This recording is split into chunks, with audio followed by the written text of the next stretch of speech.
sobre todo explicar un poco el ay, ¿no? Porque incluso ha habido dudas de si quería decir ahí, si quería decir ay de dolor, y es una onomatopeya que quiere decir dolor, ¿no? Cuando nos pican, cuando nos dan, pues nos quejamos. Nos quejamos cuando tenemos un incidente grave, cuando tenemos que investigarlo, cuando lo sufrimos, cuando tenemos que correlar, cuando tenemos que hacer incluso el informe final de un incidente de seguridad. Entonces era un poco reflejar todo el sufrimiento que solemos tener todos los que estamos en el día a día con este tipo de amenazas.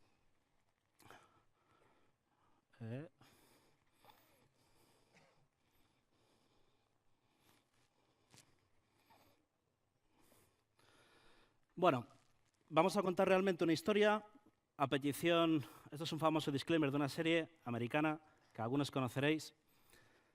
A petición de los supervivientes, todos los nombres, datos y demás, algunos de ellos han sido modificados. Y por respeto a los cibercriminales, el resto de la historia se contará tal y como pasó. Vamos a contar una historia que involucra un ataque de tipo APT, un ataque dirigido, un ataque sofisticado y demás. Hay parte que no podremos entrar por el tiempo que tenemos para la presentación. Espero que por lo menos los conceptos fundamentales que he investigado, que se ha de alguna manera correlado y que se ha encontrado durante este proceso de investigación quede bastante claro.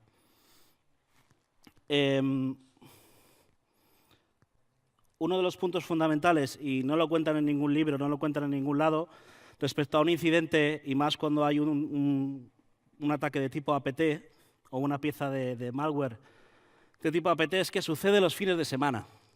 Sucede los sábados por la noche, los domingos por la noche, cuando menos estás preparado, cuando más difícil es coordinar equipos de respuesta, ahí es cuando suceden APT.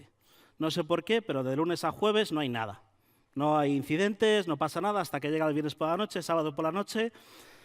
El cliente detecta algo extraño, el SOC le monitoriza un evento sospechoso y se empieza a disparar un equipo de respuesta ante incidentes. Es una pena, pero siempre sucede en fin de semana. Vamos a repasar un poco qué es un APT. Lo tenemos casi todo claro, pero bueno, ver un one de qué es un APT es interesante. Avanzado, persistente y amenaza, y son importantes estas tres palabras. Avanzado porque involucra piezas, artefactos, que por sí solo muchas veces no es malware, no tiene un comportamiento malicioso, pero sí que en conjunción con una serie de artefactos tiene un comportamiento y un impacto importante. Impacto importante, una parte fundamental, busca hacer daño. Es filtrando información, haciendo denegaciones incluso de determinados sistemas, comprometiendo también determinados controles del cliente y, sobre todo, es persistente. Es decir, va a buscar pasar por debajo de ese radar, no ser de alguna manera detectado y buscar una persistencia dentro de la organización. Ejemplos claros, principalmente cuando ha habido grupos patrocinados, sponsorizados, grupos de cibercriminales, que al fin y al cabo son mercenarios patrocinados por un gobierno o un Estado. Esto ha sido lo que tradicionalmente ha sido un concepto de APT. Ejemplos claros, tenemos Stuxnet, fue uno de los primeros que realmente produjo un daño considerable, buscaba destruir o de alguna manera mitigar el proceso de enriquecimiento de uranio en Irán y básicamente lo que hizo es en un control, en una instalación nuclear, todo el control del proceso de enriquecimiento de uranio directamente saturó el sistema y destruyó parte de los artefactos que controlan ese proceso de enriquecimiento. Otros ejemplos claros, el de Hydrack, usado en unas campañas famosas, por ejemplo con Aurora, tarjeteando principalmente a entidades americanas, en este caso Google. Todo esto de APT, que no es más que un repaso, ha cambiado. De hecho, estamos en ese filo en el que nos movemos entre lo que era un APT y lo que empieza a ser un APT. Ahora, todas esas piezas de software realmente que son maliciosos se alquilan como servicio.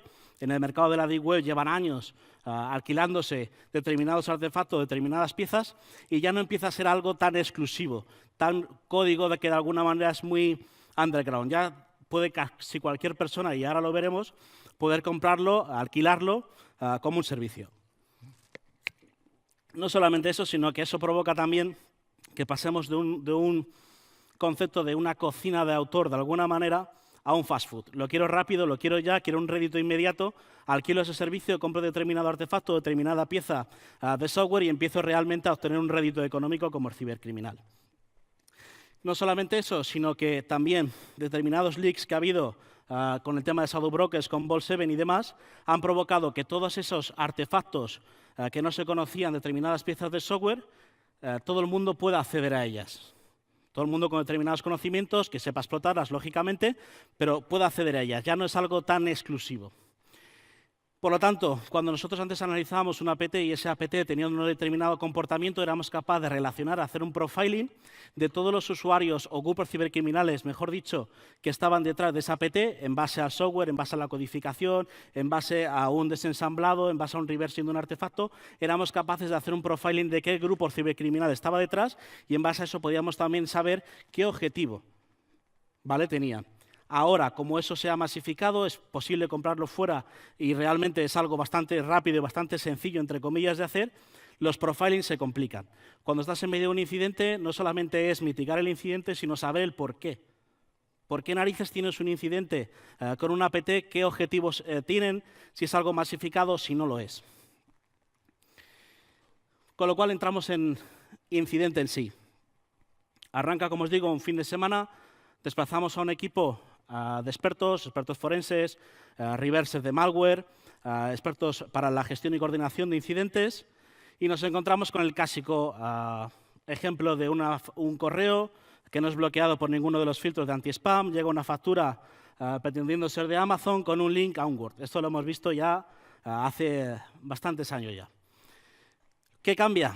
Primer punto que preocupa, no llega de forma masiva, no lo reciben muchas personas dentro de la entidad, una entidad numerosa con miles de empleados. Lo reciben determinados perfiles concretos. No tienen por qué ser perfiles con un rango elevado dentro de la organización a nivel jerárquico, sino perfiles que tienen acceso a determinada información.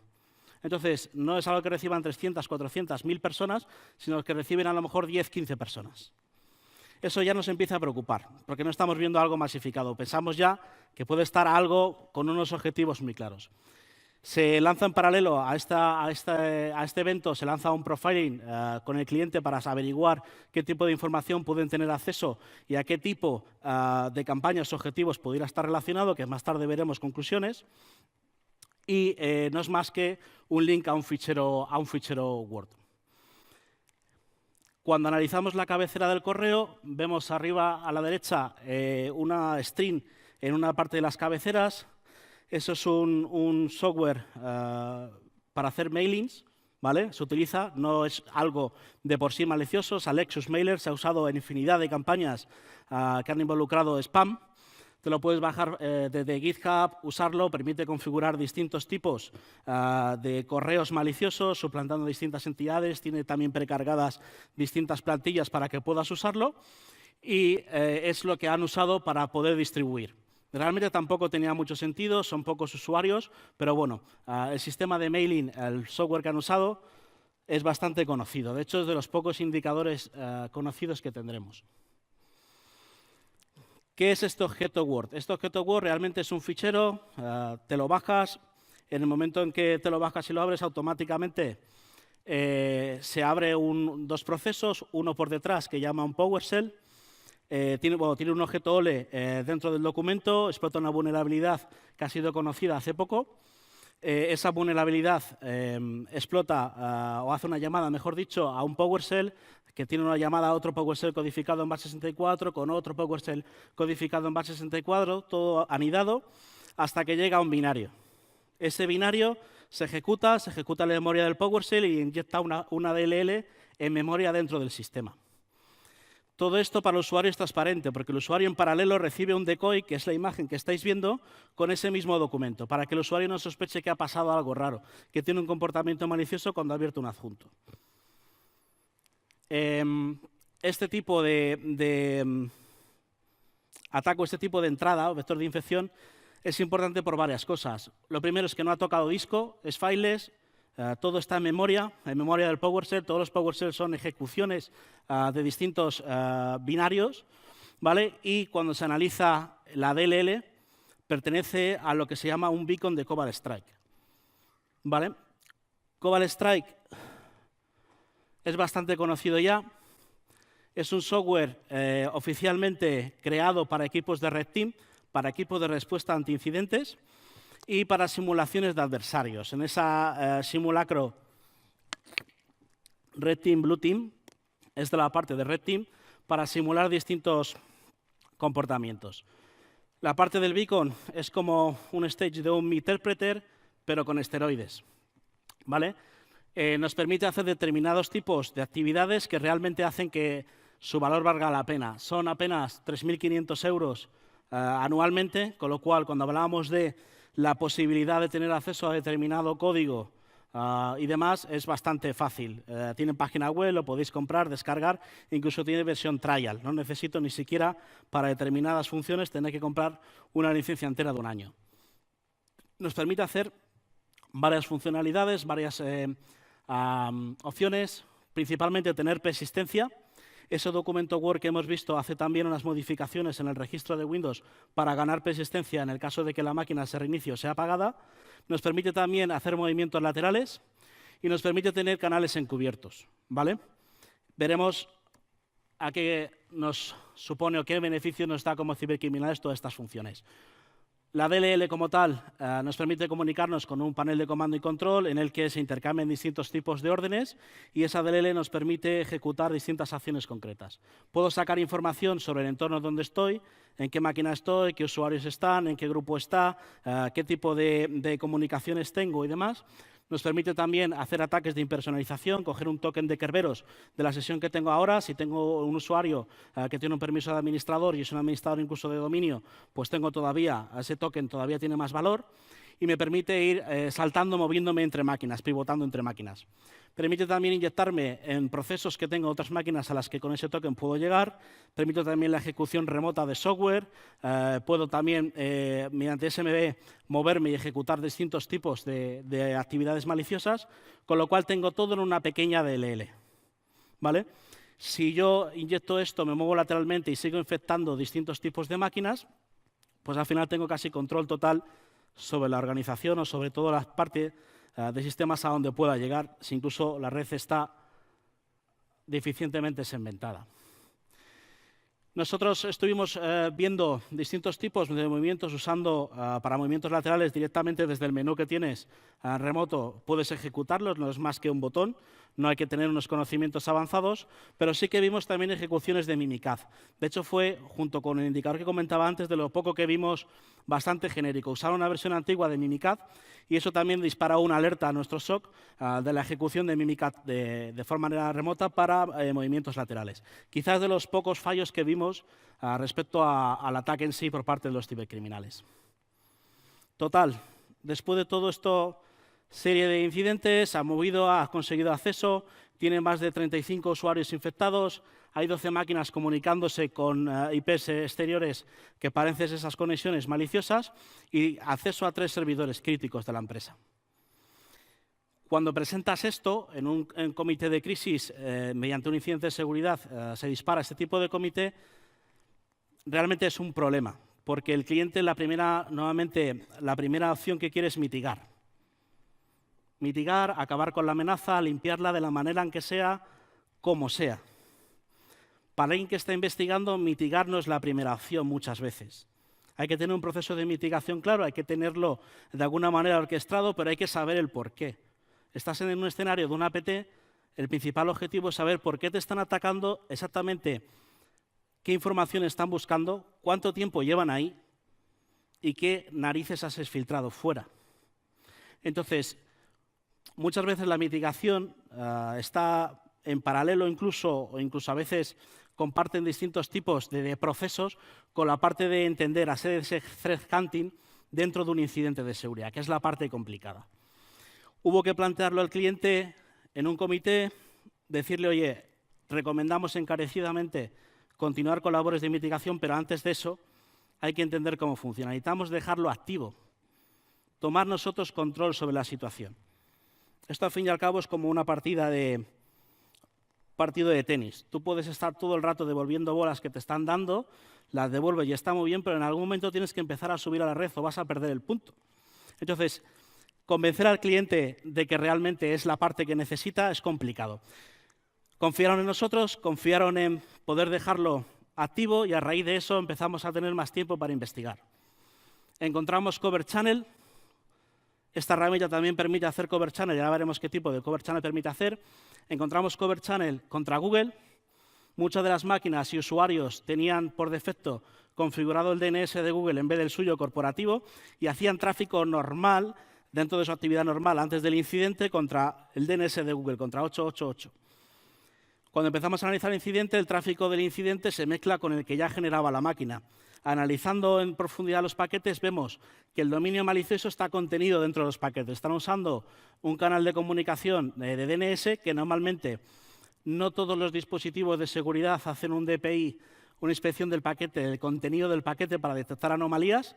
Incluso cuando algunos lo hacen no están configurados por defecto o no tienen la política correspondiente para poder detectar esto, con lo cual pasa inadvertido. Esa parte de persistente se está comunicando hacia afuera, está enviando información y realmente no sabes hacia dónde se está comunicando. Detectamos este cover channel y detectamos otro todavía más curioso. Detectamos un cover channel usando Spotify, un servicio de streaming de música que ya todos conocéis. Se comunicaba realmente con Spotify, pero tenía contenido en esas tramas, enviaba también información maliciosa, filtraba información hacia el exterior.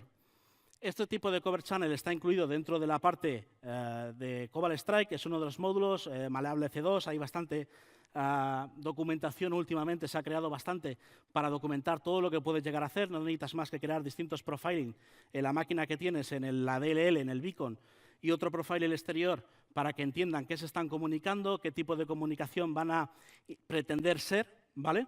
Y se establece un cover channel en el que se filtra información. También en paralelo con todo este proceso, sabiendo que es una APT, hay que subir a la red, hay que adelantarse, hay que empezar a también jugar y ser un actor importante con los cibercriminales. Dentro de los usuarios infectados, vimos una serie de usuarios que tenían acceso a determinados documentación, a determinados información sensible dentro de la empresa. Con lo cual, en colaboración con el cliente, uno de los usuarios tenía acceso a un servidor, ese servidor se había sido comprometido, desplegamos información falsa sobre lo que creímos que pudiera ser el objetivo. Distintos tipos de objetivos de información que pudiera tener el atacante. Se establecen distintos documentos falsos, pero con una base, es decir, que sean de alguna manera creíbles para alguien que no esté dentro de la organización, para ver exactamente cuál puede ser el objetivo y lo dejamos en uno de los servidores a los que tenía acceso. Al cabo de un día, uno de los contenidos de uno solo de los ficheros es exfiltrado hacia afuera. Con lo cual, de todas las posibilidades que ya tenían acceso a un servidor, de todos los ficheros que pudieran haber revisado, solo uno de ellos lo exfiltraron. Eso nos permitió a nosotros establecer exactamente uno de los objetivos o uno de los principales objetivos que tenían o que estaban teniendo en ese momento respecto al incidente de APT. También hace que podamos investigar y tener más conocimiento sobre todos los tipos de técnicas que han usado y de tácticas para proceder con el incidente. Realmente, ¿qué lecciones aprendemos después de un incidente de este tipo? Pues son varias, ¿vale? La principal de ellas es que basarnos en IPs maliciosas, en dominios maliciosos, como comentaba antes un compañero con esa famosa pirámide del dolor, no nos vale de nada. Hay que empezar a atacar donde más les duele, que es intentar entender toda la serie de técnicas, toda la serie de tácticas, de procedimientos que están usando para atacarnos y ser capaz de adelantarnos a ellos. Técnicas como el threat hunting, intentar pensar del otro lado, de un lado de Red Team, cómo atacaría mi propia empresa, si tuviera acceso a esta información de usuarios, qué buscaría, qué información es sensible, qué no. Y sobre todo también técnicas de deception, técnicas de engañar y producir contrainteligencia para también crear confusión, para que yo pueda de alguna manera saber qué están buscando, cómo se está moviendo, qué TTPs están usando y empezarles a atacar ahí. Entonces, bueno, al final el incidente se consiguió mitigar. Esto que habéis visto es una presentación de apenas 15-20 minutos. Fueron meses de trabajo. Resumido, pero fueron meses de trabajo. Es muy complicado muchas veces ese diálogo con el cliente para explicarle el tipo de amenaza que tiene y que hay que mantener la cabeza fría cuando realmente tienes un incidente de seguridad, pero luego acaba teniendo su resultado, acaba teniendo de alguna manera su rédito, ¿no? Y bueno, hasta aquí la presentación de hoy, creo que me he ido algo en tiempo. Un placer haber estado con todos vosotros y ahí nos tenéis fuera para lo que necesitéis.